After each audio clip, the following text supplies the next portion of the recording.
Wangeela Yohaannis boqonnaa 10 lakkoofsa 27 kaasee isa jiruun dubbisa. Hoolonni koo sagalee koon dhaga'u, ani isaan beekaa, isaanis na duukaan bu'u. Ani jireenya bara baraa isaaniif nan kennaa, isaan bara baraan hin badanii. Namni tokko illee harka koo keessaa isaan hin butatu. Abbaan koo natti isaan kenne hundumarra guddaadha. Homtinuu harka abbaa koo keessaa isaan butachuu hin danda'u. Abbaanii fi ani tokko isaaniin jedheedha. Galanni Waaqayyoof haa ta'u. Waaqayyoon dhaga'uudhaan jiraachuu. Asitti Yihuudootatu Yesuusin gaafata ture. Utuunni mana qulqullummaa keessatti Gordoofoo Salamoon keessa deddeebi'aa jiru, mee nutti mi'ati masicha moo eenyudhaati jedhaniitu gaaffii gaafatuun ture. Ammayyuu hin argine jarri waan ta'eef, ammayyuu hin galleef waan ta'eef, kanarratti kan inni waa'ee hoolonni kan koo sagalee kan koo hin dhaga'u kan inni jedhee dubbate. Dhaga'uudhaaf wanti dhageenyu jiraachuu qaba obboloota ko. Dhaga'uudhaaf sagaleen nu dhageenyu wayii dura jiraachuu qaba. Biyyi lafaa nutti dubbata har'aa. Biyyi nuyi keessa jirru, lafi nu irra jiraannu kuni jireenyi keenya nutti dubbata. Seexanni hin dubbata. Waaqayyo keenyas hin dubbata. Nuyi warra lammata dhalanne garuu, nuyi warri Yesuus Kiristoosiin fayyisaa lubbuu keenyaa godhanne fudhanne garuu dhaga'uun kan nuuf ta'u tokkicha Waaqayyo. Kanaaf akkasa dhageenyu barbaada. Waaqayyo immoo hin dubbata. Baroota keessatti dubbii dhaabee hin beeku Waaqayyo waan isin dhibu. Jalqaba seera uumamaa dhaqaa ilaalaa.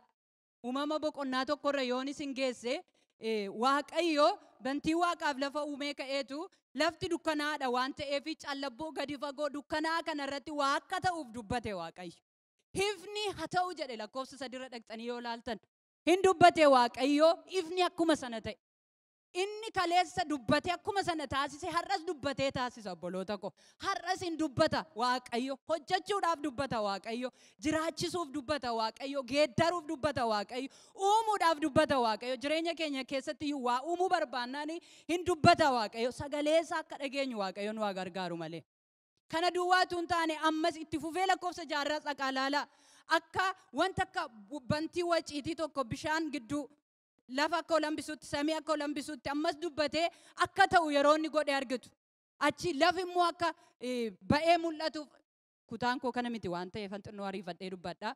Ammas akka mul'atuu fi utuu inni dubbatu argitu. Maaltu haa ta'u jedhee 9 irratti immoo bishaanonni bantii Waaqaa kanaa gadii jiran iddoo tokkotti walitti haa qabamaniiti. Irri lafa haa mul'atu jedhe, lafi haa mul'atu jedhe, haa argamu jedhee hin ta'e. Dubbataa ture Waaqayyo maal gochuuf uumuudhaaf. Maal gochuuf waan bifa hin qabnetti bifa gochuudhaaf yeroo inni dubbatu argina. Galanni Waaqayyoof haa ta'u. Uumee dhufeeti yeroo inni namoota isaa wajjin dubbatu immoo argina. Addaamii kaasee erga isa uumee booddee ammasitti dubbata Waaqayyo. Abrahaamitti dubbata Waaqayyo. Noohitti dubbata Waaqayyo. Keessattuu bara jal'inni hammaatee bishaan badisaatiin guutummaan guutuutti biyya lafaa balleessuu barbaadetti utuu inni Noohitti dubbatu argitu. Akka inni bidiruu soquudhaaf utuu inni itti dubbatu argitu. Waaqayyo natti dubbate jedhee utuu inni cal jedhee taa'u immoo argitan. Hin dubbate Waaqayyo utuu inni isa Waaqayyo jedhee hojiitti hiikuu argitu. Galanni Waaqayyo keenyaaf haa ta'u. Abrahaamittis hin dubbate. Bal'isaa yaadaaf firoota ko. Waaqayyo waan nu hojjechuu qabu, waan nuuf anaaf hojjechuu qabu qaba. An akka kanatti fudhadhee dubbii Waaqayyo. Akka kanatti fudhadhaa isin gargaara obboloota ko. Dubbachuun Waaqayyo waan hojjechuu barbaadu hojjechuudhaaf. Galanni Waaqayyoodhaaf haa ta'u. Kanaaf Abrahaamin immoo maal godhe jedheen naa ba'i jedheen. Lammii kee keessaa ba'i jedheen. Sanyii kee keessaa ba'i jedheen. Gara ani lafa sitti agarsiisu kanaa dhaqi jennaani utuu inni ija sukkummatu hin argitan ammas. Utuu inni dhaabbatee maalan godha lammii koo jedhu hin argitan. Utuu inni dhaabbatee maalan godha firoota koo jedhu hin argitan. Hin ba'e Waaqayyo duukaa. Galanni Waaqayyoof haa ta'u. Hammas darbee Waaqayyo namootatti utuu ni dubbatu. Daawit faatti utuu dubbatu.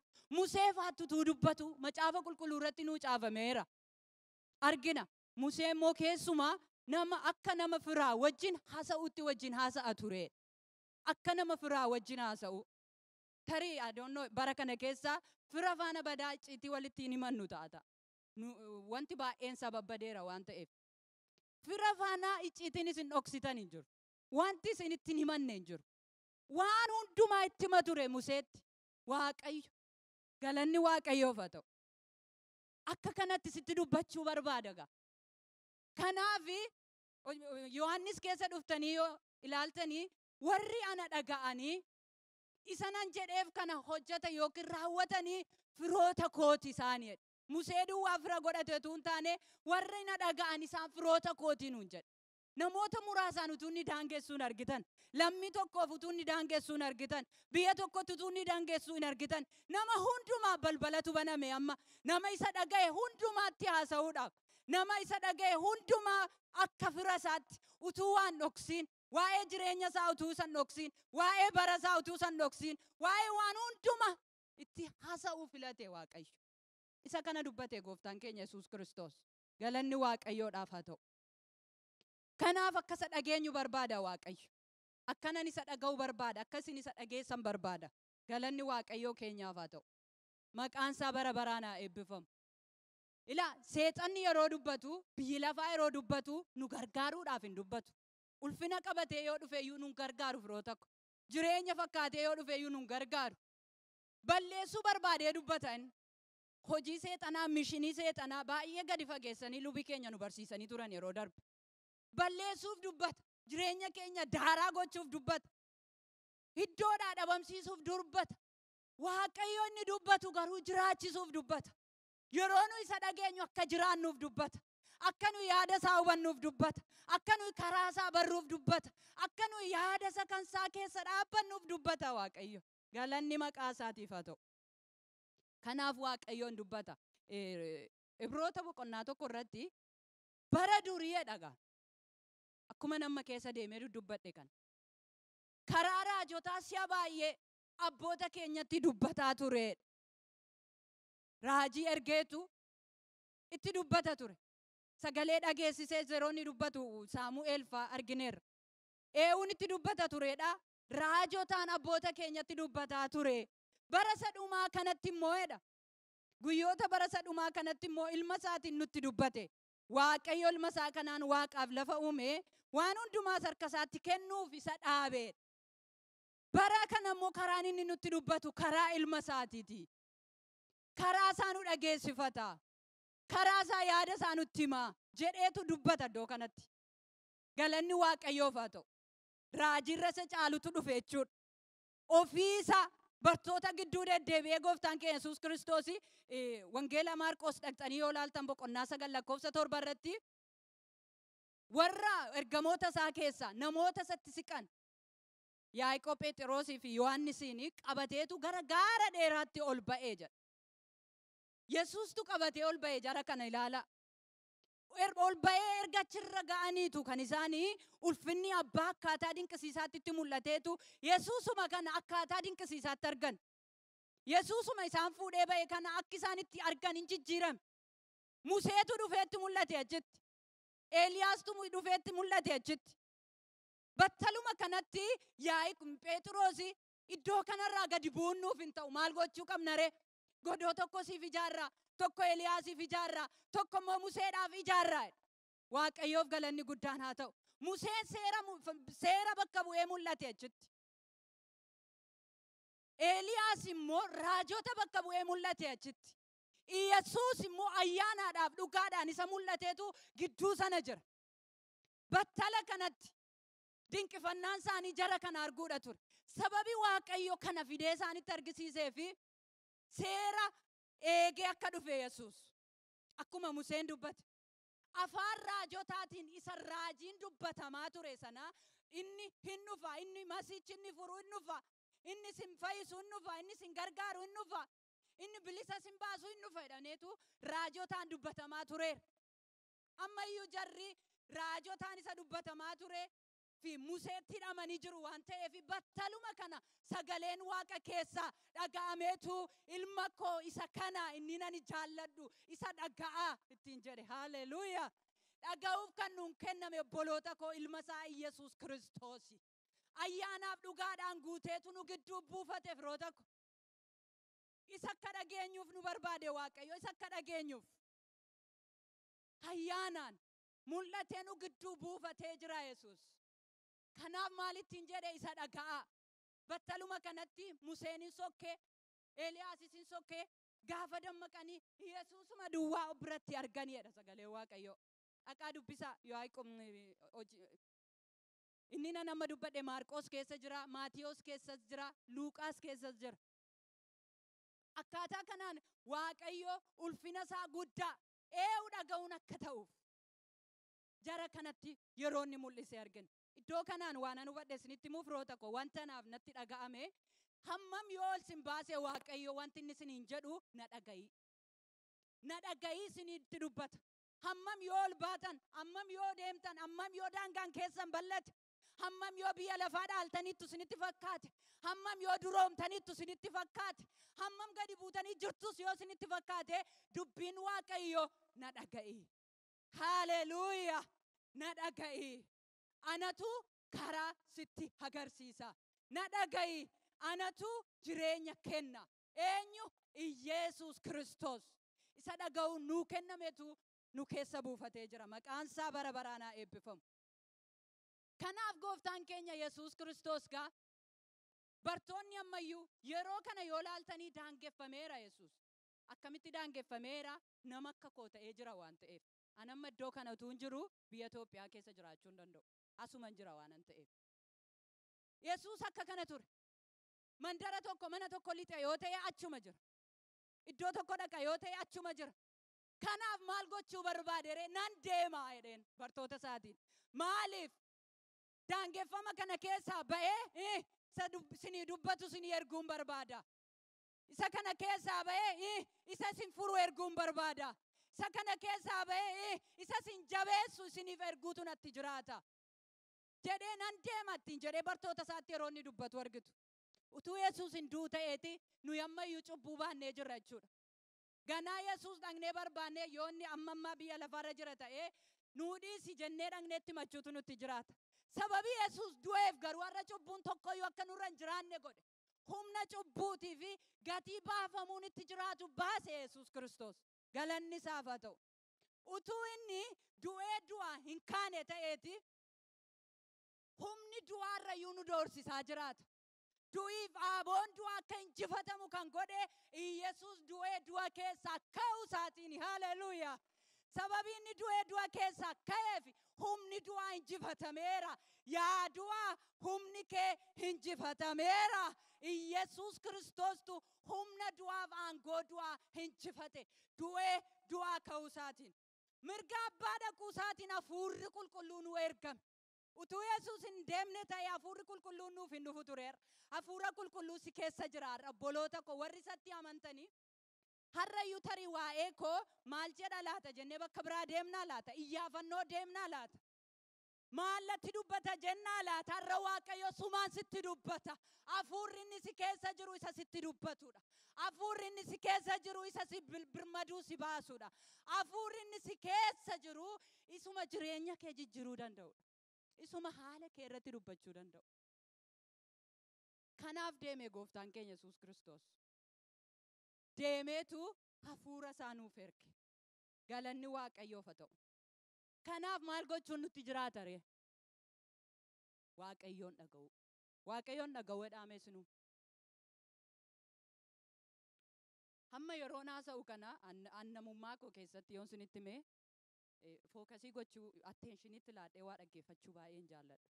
Ergan ijoollee godhadheeni baay'ee danqame malee. Itti baraan jira isasii. Garuu akka nuyi sirnuma haasaa keessatti yoo atteenshinii guutuudhaan hin dhaggeeffattan ta'e yookiin heegee qabdanii fiigdu. Waa fuulduratti deemu heegee yoo qabdan maal ta'a? Inni fuulduratti isinirraa fiigaa akka inni fiigee achi hin geenyeef isin heegee qabdanii gottottu. Akka kana taana. Yoo qalbii keenya guutuu dhaggeeffanne garuu Waaqayyo ergaa guutuu nuu qaba bara keenyaaf. Ergaa guutuu nuu qaba jireenya keenyaaf.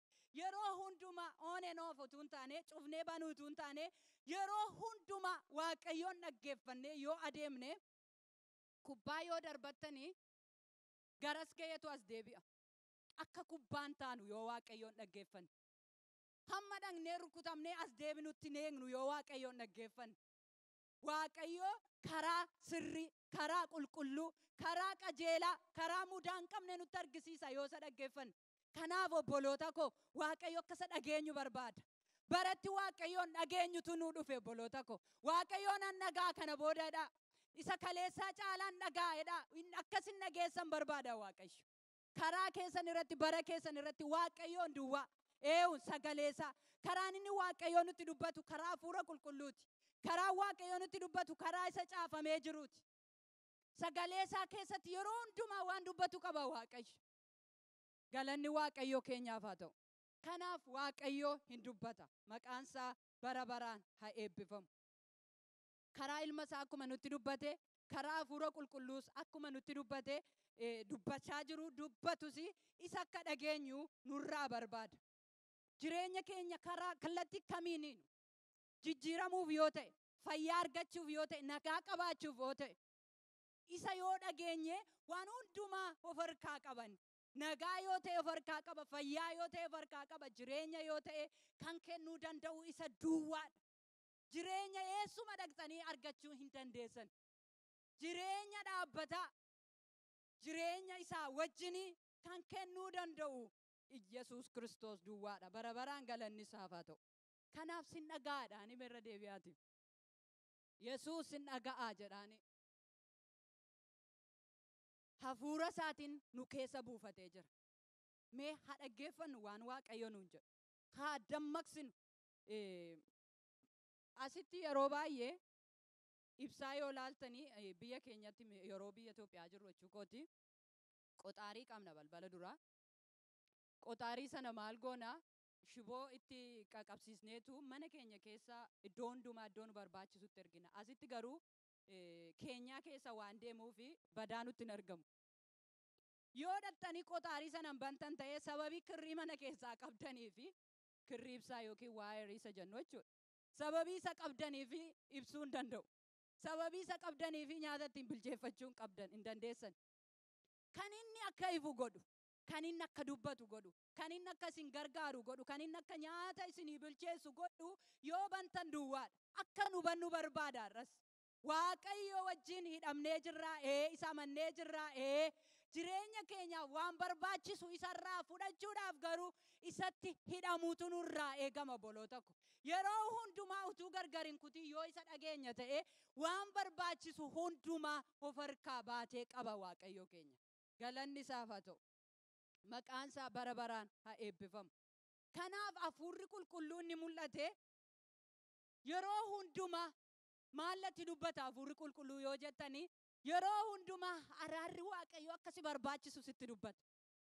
Ba'uun kee, galuun kee, rafuun kee, ka'uun kee edaa araara Waaqayyooti akkati jettu si godha. Araara Waaqayyooti edaa jireenyi koo jiraachuunsaa akkati jettu si godha. Akkati yeroo hundumaa araara Waaqayyoo mi'eeffattu si godha. Kanaaf gara kamitti fiigda? Gara fannoo Yesuusitti fiigda. Gara isa fannifame ilaaluutti fiigda. Gara isaa dhaga'uutti fiigda.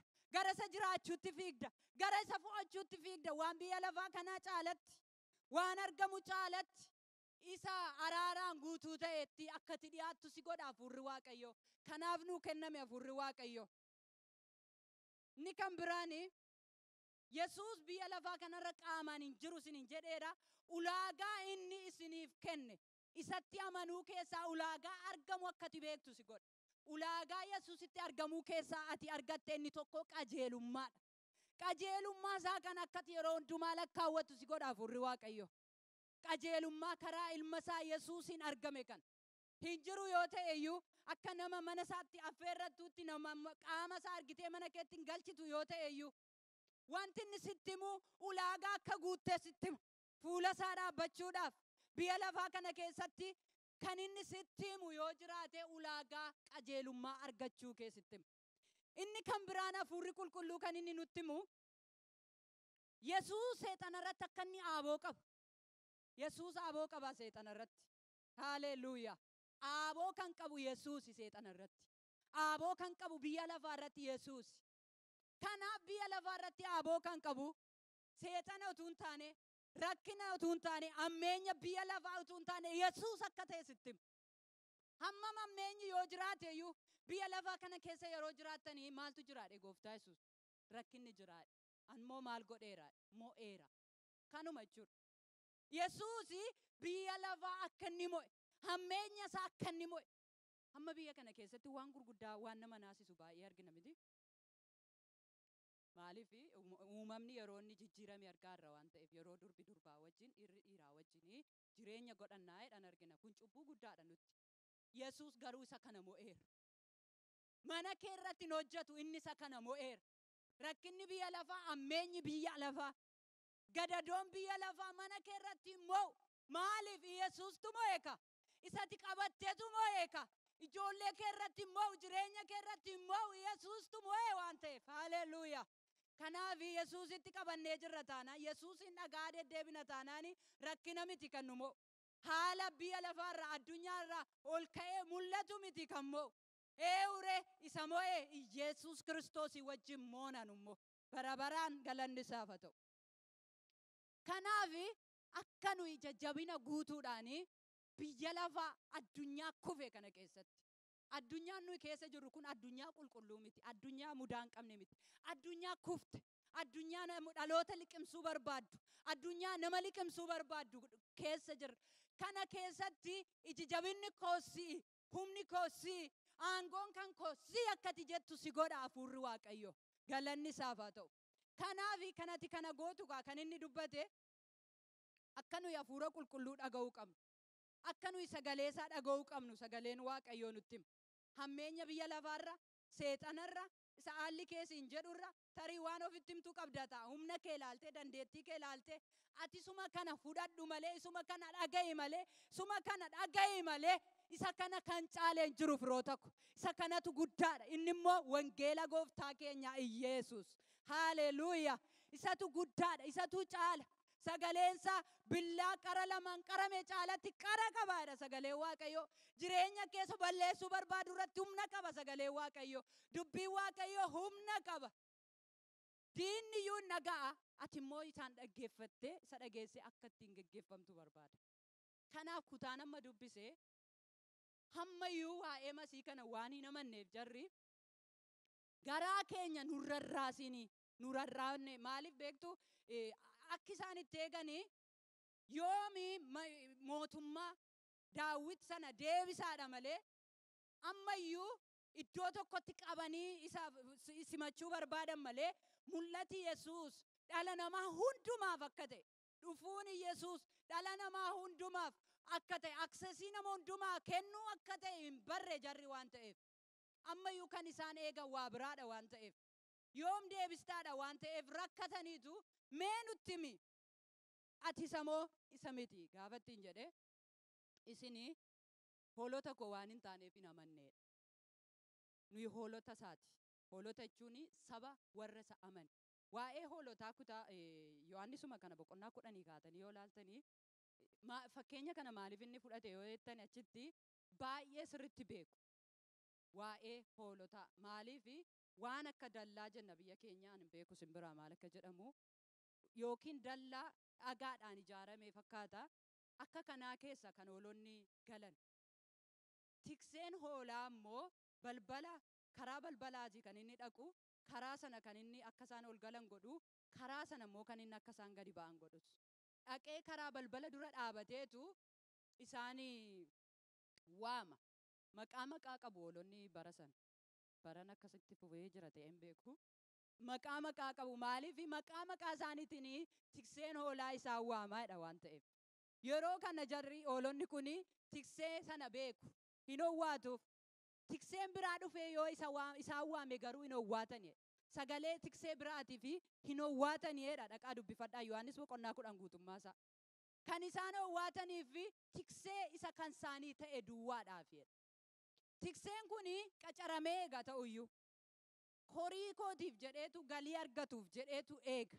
Akka kanatti kan inni maqaa isaaniitiin baasee waamee erga gadi baasee immoo dura isaanii bu'ee adeema. Isaan immoo duukaa bu'anii adeemu. Waa'ee kanarratti leencoo gaafachuu yaadeen tureni ani horii eegaan turreen waan ta'eef horii eegeera inni waan ta'eef horii qabu jechuudha. Maqaa hundumaaf utuu hin taane warra baay'ee jaallatanii fi warra maqaatti kennanii qabu. Warra aannan baay'ee buusanii fakkaata. Yeroo maqaa isaaniitiin isaan waamanii akka fiiganii dhaqanii kan inni natti himu. Hoolonni kun immoo mataa raafti haa ta'u akkamitti akka isheen fiigdee dhaqxu hin beeku gaafa maqaadhaan waaman. Maqaa isaanii beeku waan ta'eef hawwaataniitu duukaa deemu. Tiksee inni dhugaan garuu anaa jedheetu isaan barsiisa ture achitti. Qacaramee isa eeguu miti ani amma du'aatiyyuu lubbuu koo hoolotaaf kennuudhaaf anan dhufe ani. Hoolonni sagalee kan koo hin dhaga'u akkuma warra tiksee isaanii hoolonni dhaga'an sana jechuudha. Dhoksaa kana gaafa ittiin himu hin galleef jara ammayyuu waan ta'eef itti fufanii kan isaan gaafatan. Kan inni irra deebi'ee hoolonni kan koo sagalee koo hin dhaga'u ittiin jedheef kanaaf. Nuyi warra Waaqayyoon dhageenyudha obboloota ko. Galanni isaaf haa ta'u. Kanaaf hoolonni kan koo sagalee koo hin dhaga'u. Gara Kiristoos erga dhufne nuyi kan isaati waan ta'eef kan nuu kenname maayin seexana dhaga'uu miti. Biyya lafaa dhaga'uu miti. Haala keenya dhaga'uu miti. Akka nuyi dhageenyuuf kan nuu kenname ilma Waaqayyoo Iyyasuus Kiristoos isa sagalee isaa nuuf erge. Isa dubbii isaa kanaan nutti dubbachuu jaallate. Isa hafuura isaatiin nutti dubbachuu jaallate. Isa akka dhageenyu barbaada. Galanni Waaqayyoof haa ta'u. Hin dhaga'u jedhe kun shakkiin qabu jechuudha. Waan xumurameedha bakka as qabuuf achi qabu kan hin qabne. Kan nuu kenname, kan isiniif kenname, kan anaaf kenname isa naa caafame dhaga'uudha. Yesuus hin dhaga'uudha dhaame ammas irra deebi'aati. Dubbachuun gaariidha. Amantii nu keessatti uumaafan sin dubbachiisaa jira. Galanni Waaqayyoodhaaf haa ta'u. Maqaan isaa bara baraan haa eebbifamu. Kanaaf inni isa akka dhageenyuuf isa duukaa buune immoo tokkoon keenya akkuma hoolota sana maqaa keenyaan nu beekan. Iddoo keenya faana jireenya keenya faana Waaqayyo hunduma keenya beeka. Jireenya ba'aaf gala keenya hundumaa beeka. Haala keenya hundumaa beeka. Intenshinii keenya hundumaa beeka. Akkaataa nuyi waa itti yaanu hundumaa beeka Waaqayyo. Kanaaf hoolonni koo ana dhaga'u, ana duukaas hin bu'an.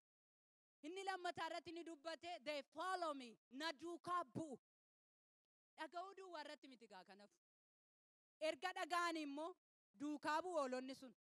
Erga dhageenye akka duukaa bu'u nu barbaada. Keessa deddeemee tuttuquu yaaleera. Sagalee dhaga'aniitu duukaa bu'aa turan waan ta'eef kakuu moofaa keessatti. Har'as sagalee isaa gaafa dhageenyu, Iyesuusin gaafa dhageenyu, dhageenye akka isa duukaa bu'u nu barbaada. Baratti dhageessanii Waaqayyoon duukaa buutan Waaqayyo isiniif haa taasisu obboloota ko. Baratti wanti biraan na duukaa bu'i. Kottu as dhaabbadhu isiniin jedhu hafee baratti Waaqayyoo duukaa dhageenyu. Baratti Waaqayyoo duukaa buunu yeroo hundumaa Waaqayyo nuuf haa godhu. Kana gochuu barbaade Waaqayyo. Kanaaf dubbata Waaqayyo. Akkuma kakuu moofaa keessatti dubbatee taasisaa ture, hammas dubbachuu Waaqayyo barri dura kee dura jiru, guyyaan dura kee dura jiru, isa kaleessa caalaa, isa dheengaddaa caalaa, isa dhaga'uudhaan, isa dhageesseen duukaa bu'uudhaan akkati guutamtu gochuudhaaf Waaqayyo dubbataa jiraadha. Kanaaf natti dubbatana Waaqayyo. Akkan isa duukaa bu'uuf, waan biraa duukaa akkan hin dhaabanneef, iddoo kottas dhaabbadhu naan jedhan duukaa akkan hin dhaabbanneef, safaran barbaachifne keessa akkan hin dhaabbanneef, haasaan barbaachifne akkan hin dhaggeeffanneef, kan dhaga'uun naa kenname Yesuus qofaadha waan ta'eef. Isa dhaga'ee isa duukaa bu'u. Bara akkasii akka nuu ta'u hawwii kootis kadhata kootis obboloota koo Waaqayyo immoo godha isa kana. Haaleluyyaa. Kanaaf isa dhaga'uudhaani sagaleen Waaqayyoo Yaaqoob boqonnaa 1 lakkoofsa 20 irratti maal jedha seetan? Warra dubbicha hojiirra oolchan ta'a malee warra dhaga'u duwwaan of goyyomsan hin ta'inaa. Dhaga'uun nama goyyomsa jechuudha. Dhaga'eera. Beeka. Beekumsa nutti guutuu barbaada miti Waaqayyo. Gaafan jedhu beekumsa akka qabaannu barbaada. Dubbiin Waaqayyoo akkas jedha, akkana jedha jennee akka beeknu barbaadatu hin taane akka nu jiraannu barbaada. Dubbiin Waaqayyoo kun jireenya waan ta'eef isa jedhame sana, isa caafame sana, isa nutti dubbate kana akkan jiraadhu barbaada, akka jiraattan barbaada. Inni immoo jiraachisuudhaaf eewun dhagaa na dhagaa. Ayyaanni nu jiraachisu nuu kennameera obboloota ko. Ayyaanni akkan dhaabbadhu godhu naa kennameera. Ayyaanum sana dhageenye isuma keessa deddeebi'uudha malee. Ayyaanni yoo gara keenya dhufe akka nuyi sagalee Waaqayyoof caalatti abboomamnu nu godha obboloota ko. Akka nuyi dubbisaaf caalatti abboomamnu nu godhan akkasittan hubadde. Akka nuyi caalchifnee mararfannaan keenya isa akka ta'u, filannoon keenya isa akka ta'u, haasaan keenya isa akka ta'u, yeroo hundumaa waan hundumaan keenya isa akka ta'u. Maaliif jennaan waa'ee waan hundumaatu caafameera qaba caafa keessatti. Inni immoo akkanan isa caalchisee fo'adhu. Haala koo caalchisee dubbisa. Waan argamu caalchisee dubbisa. Waan akka calaqqisee baduu caalchisee dubbii isaa akkan fu'adhu waan barbaaduu fi dhaga'uu duwwaadhaan of hin goyyomsiinaa. Isa dhageessan immoo itti jiraadhaanuun jala sagalee Waaqayyo. Baratti jiraachuu kooti ameen. Baratti jiraachuu keessaniiti ameen. Baratti jiraachuu keessaniiti ameen. Haleluuyaa.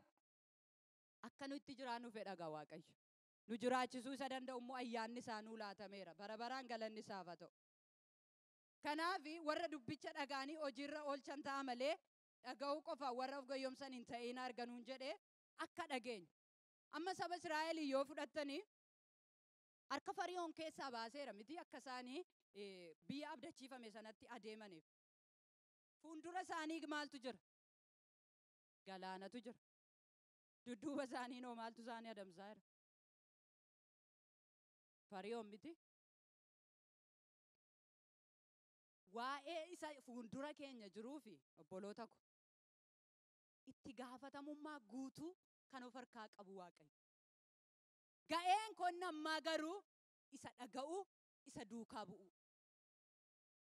Isa dhaga'u, isa duukaa bu'uurraan kan hafe abbaan koo jedhame iddoo kanatti. Inni anatti isaan kenne hundumaarra guddaadha. Erga inni guddaadha ta'e maaltu na yaaddessa waa'ee galaana dura kooti? Maaltu na yaaddessa waa'ee waan biyya lafaa kana keessa? Itti adeemuudha malee. Isa Yesuus jedhe dhaga'uudha malee. Isa naa caafame dhaga'uudha malee. Kanaaf an harka jira itti gaafatamummaan isaa ana. Waa'ee dura keetiif, waa'ee borii keetiif, waa'ee jireenya keetiif, waa'ee ijoollee keetiif itti gaafatamummaa guutuu kan qabu of harkaa Waaqayyoodha. Ati garuu isa dhaga'i. Ati garuu isa duukaa bu'i. Isa itti darbee hojjechuudhaaf hojiin kan Waaqayyootiin. Abbaa fi ani tokko. Inni anatti isaan kenne hundumarra guddaadha. Amaakeetii yoo dhufe isaan hin danda'u. Rakkinni garagaraa yoo dhufe isaan hin danda'u. Haalli garagaraa yoo dhufe hin danda'u.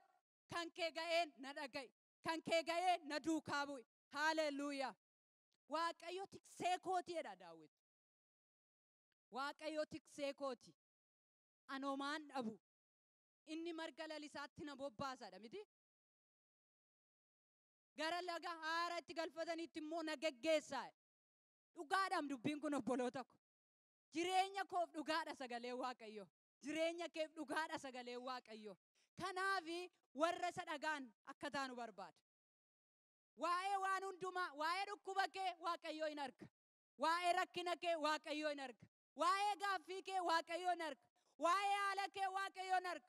Itti gaafatamummaas of harkaa qaba. Hojjechuu hin danda'an. Ati garuu isa dhaga'i ammayyuu. Ati garuu isa dhaga'i ammayyuu. Ati garuu isa duukaa bu'i ammayyuu. Bara isa dhageenye isa duukaa bu'u nuuf haa ta'u obboloota ko. Baran isa dhaga'ee isa duukaa bu'u naaf haa ta'u anaaf. Haleluuyaa. Siniifis haa ta'u firoota ko. Kanaaf itti gaafatamummaa guutuu isa of harkaa qaba waan ta'eef kan keenya ga'een isa dhaga'u isa duukaa bu'uudha. Waaqayyoon dhaga'uu maaliif barbaachise yoo jenne hoolonni koo sagalee koo dhaga'uu wedheera. Hin dhageenya nu ijoollee Waaqayyooti taanaani eenyummaan keenya Waaqayyoon dhaga'uudha. Seexana dhaga'uu miti. Waan biyya lafaa dhaga'uu miti. Chaaleenjii gara jireenya keenyaa dhufuu dhaga'uu miti. In ulfaataa nama dudubbisaa eeyyee. Garuu waa tokko akkasin murteeffattanii baataniin isin gaafadha obboloota ko.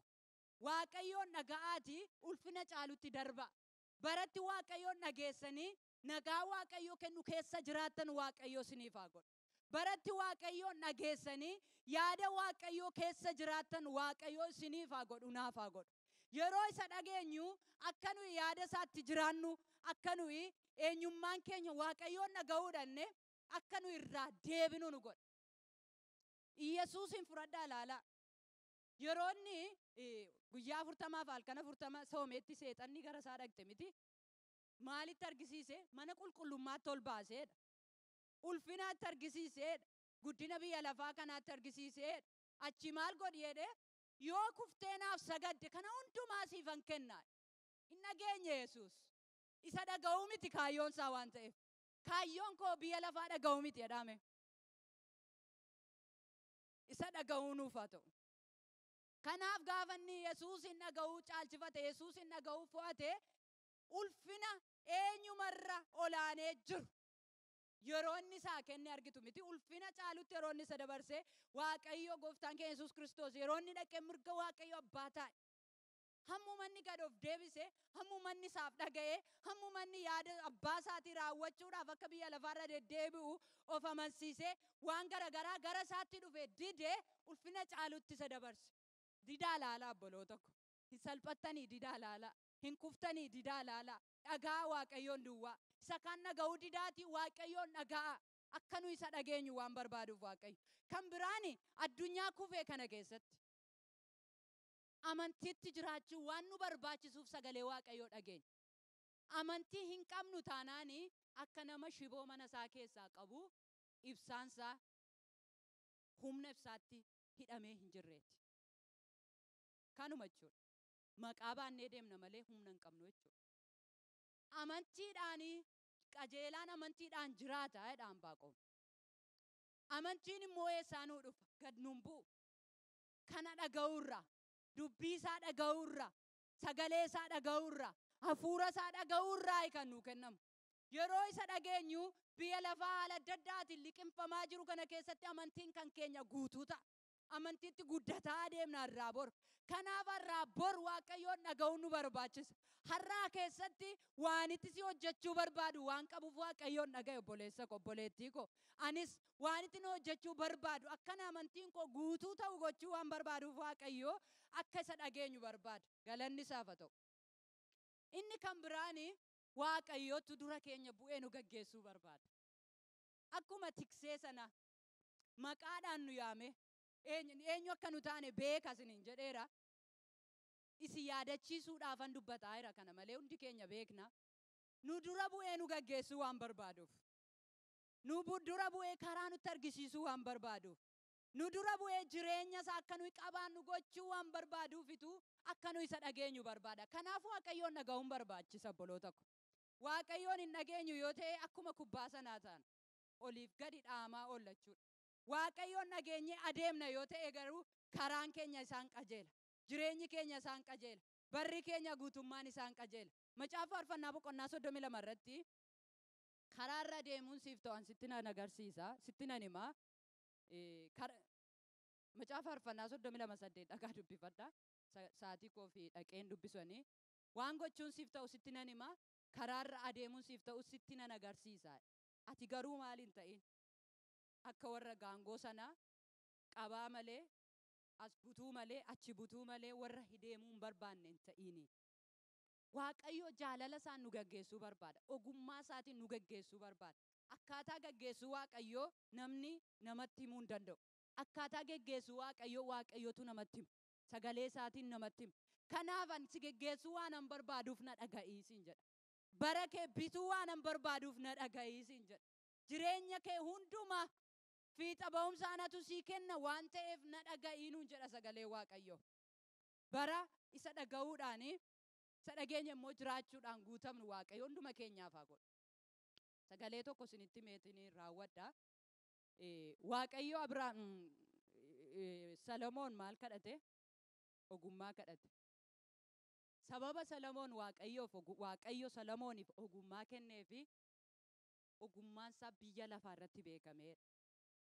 Yaadi isaa amma handaara lafaatti yaada bal'aa.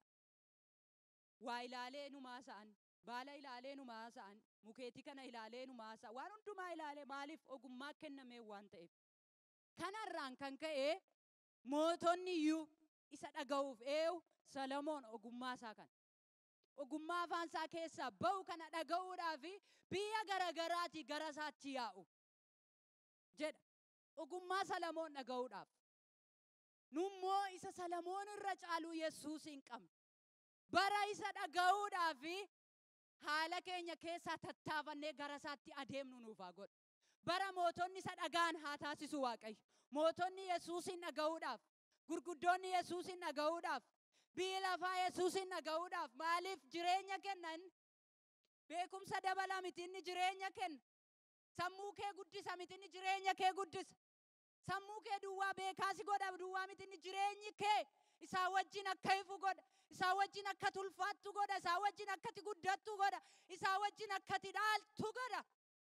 Kanaaf bara namni hundumtuu isa dhaga'u. Anis manni koos manni keessanis Waaqayyoon dhaga'u. Ogummaa isaa kana caalchifanne, gaggeessuu isaa kana caalchifanne, jaalala isaa kana caalchifanne bara isa dhaga'uudhaan deddeebinu Waaqayyoon waa godha.